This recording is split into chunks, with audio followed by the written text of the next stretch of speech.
प्रिय भक्तों, आज है भादो माह की कृष्ण जन्माष्टमी के बाद नौमी तिथि और नौमी तिथि के दिन रविवार है। इस दिन बहुत ही महान संयोग बन रहा है, इसीलिए आज रविवार की एक स्पेशल कथा को सुनना जो व्यक्ति के जीवन में समस्त प्रकार के सुख संपत्ति देने वाली है। इस कथा का ध्यान करना मनुष्य को समस्त प्रकार की कामनाओं को पूर्ण करने वाला है।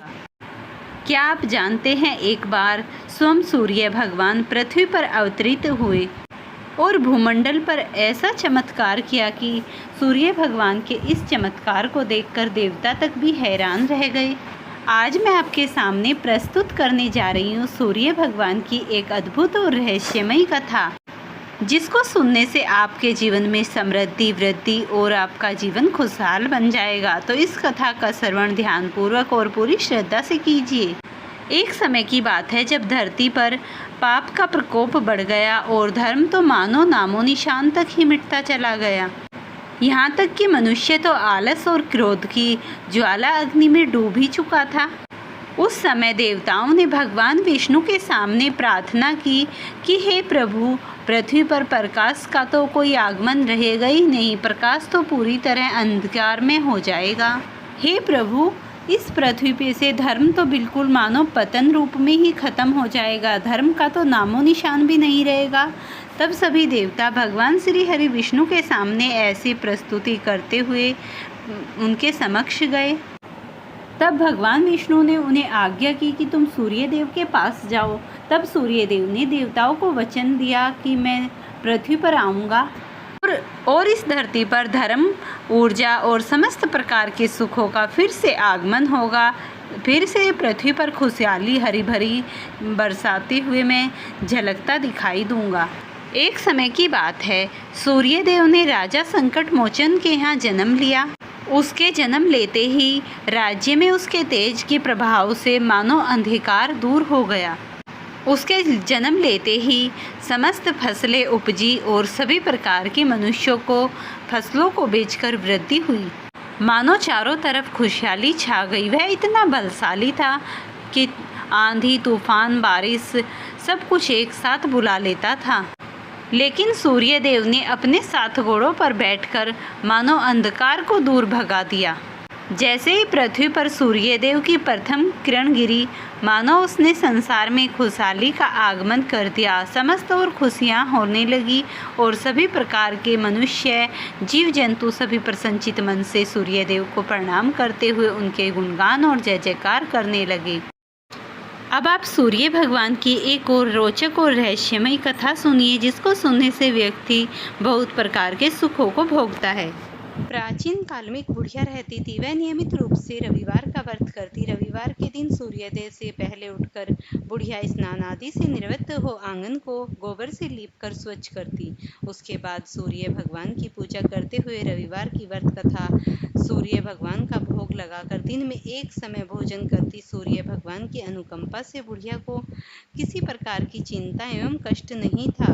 धीरे धीरे उसका घर धन धान्य से भरा रहा था। उस बुढ़िया को सुखी होते देख उसकी पड़ोसन जलने लगी। बुढ़िया ने कोई गाय नहीं पाल रखी थी, अतः वह अपनी पड़ोसन के आंगन में बंधी गाय का गोबर लाती थी। पड़ोसन ने कुछ सोचकर अपनी गाय का गोबर घर में बांध दिया और गोबर नहीं दिया। रविवार को गोबर न मिलने से बुढ़िया अपना आंगन नहीं लीप सकी। आंगन न लीपने के कारण बुढ़िया ने सूर्य भगवान को भोग नहीं लगाया और उस दिन स्वयं भी भोजन नहीं किया। सूर्यास्त होने पर बुढ़िया भूखी प्यासी सो गई। प्रातःकाल सूर्योदय से पूर्व उस बुढ़िया की आंख खुली तो वह अपने घर के आंगन में सुंदर गाय और बछड़े को देखकर हैरान हो गई। गाय को आंगन में बंधा उसने जल्दी से उसे चारा लाकर खिलाया। पड़ोसन ने बुढ़िया के आंगन में बंधी सुंदर गाय और बछड़े को देखा तो वह उससे और अधिक जलने लगी। तभी गाय ने सोने का गोबर किया। गोबर को देखते ही पड़ोसन की आंखें फट गई। पड़ोसन ने उस बुढ़िया को आसपास न पाकर तुरंत उस गोबर को उठाया और अपने घर में ले गई। तब अपनी गाय का गोबर वहां रखाई। सोने के गोबर में से पड़ोसन कुछ ही दिनों में धनवान हो गई। गाय प्रतिदिन सूर्योदय के पूर्व सोने का गोबर क्या करती थी, बुढ़िया के उठने के पहले पड़ोसन उस गोबर को उठाकर ले जाती थी। बहुत दिनों तक बुढ़िया को सोने के गोबर के बारे में कुछ पता ही नहीं चला। बुढ़िया पहले की तरह हर रविवार को भगवान सूर्यदेव को जल दिया करती और कथा सुनती।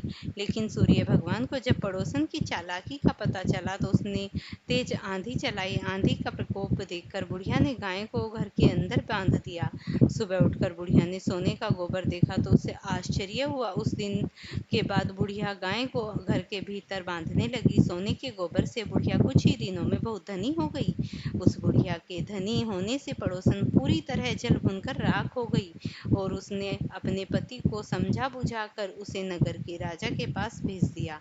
सुंदर गाय को देखकर राजा बहुत खुश हुआ। सुबह जब राजा ने सोने का गोबर देखा तो उसे आश्चर्य का ठिकाना न रहा। उधर सूर्य भगवान को भूखी प्यासी बुढ़िया को इस तरह प्रार्थना करते देख उसे बहुत करुणा आई। उसी रात सूर्य भगवान ने राजा को सपन में कहा, राजन, बुढ़िया की गाय में बछड़ा तुरंत लौटा दे, नहीं तो तुम पर विपत्तियों का पहाड़ टूट पड़ेगा, तुम्हारा महल नष्ट हो जाएगा। सूर्य भगवान के सपन से पूरी तरह भयभीत राजा ने प्रातः उठते ही गाय और बछड़ा बुढ़िया को लौटा दिया। राजा ने बहुत सा धन देकर बुढ़िया से अपनी गलती के लिए क्षमा मांगी। राजा ने और पड़ोसन ने उसके पति को उनकी इस दुष्टता के लिए दंड दिया। फिर राजा ने पूरे राज्य में घोषणा कराई कि सभी स्त्री पुरुष रविवार का व्रत किया करें। रविवार का व्रत करने से सभी लोगों के घर धन धान्य से भर गए। राजतय में सुख चारों ओर खुशहाली छा गई। पुरुष स्त्री सभी जीवन यापन करने लगे। तभी सभी लोगों के शारीरिक कष्ट दूर हो गए। इसके बाद राजा ने भी नित्य प्रति नियम बनाया और इस तरीके से उसने पूरे विधि विधान गंध पुष्प आदि से भगवान सूर्यदेव का पूजन किया। पूजन के बाद वह व्रत कथा सुना करता था। व्रत कथा सुनने के बाद वह आरती किया करता था। तत्पश्चात सूर्य भगवान का स्मरण करते ही वह ओम हाम हीम होम सेम सूर्याय नमः इस मंत्र का 12 बार या 5 बार अथवा 3 माला किया करता था। जप के बाद शुद्ध जल, चंदन, अक्षत्र, लाल पुष्प और दुर्वा से सूर्य को अर्घ्य दे। सात्विक भोजन व फलाहार करे। भोजन में गेहूं, रोटी, दलिया, दूध, दही और चीनी खाएं।